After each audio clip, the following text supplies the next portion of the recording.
So now we go down to the intestines, and I want you to think for intussusception, folded bowel. This is when the bowel folds inside of itself, and that causes obstruction of blood flow and food in this bowel. That can lead to deadly ischemia.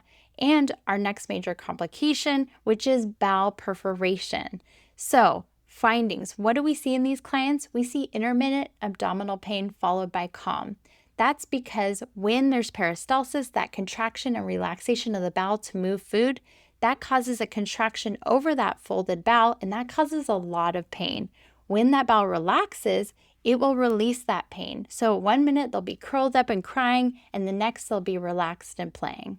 Then we'll also see red mucousy currant jelly stool. That is because we're having blood and mucus leak into that folded bowel. That sounds delicious.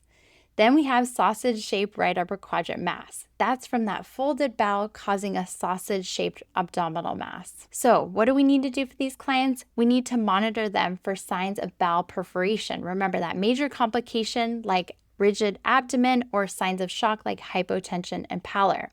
And an NCLEX tip, we also need to report a normal formed brown stool. Why? Because this indicates resolution, that intussusception has unfolded itself, and we need to tell that provider. That way they can change the plan of care. So reduction enema helps unfold this bowel by using pressurized air or fluid to unfold it. Before the procedure, we need to obtain consent and keep them NPO in case they need to go to bowel surgery if this doesn't work. Afterwards, we need to monitor for the return of bowel function. Remember, that's that normal brown stool. That indicates the procedure was successful.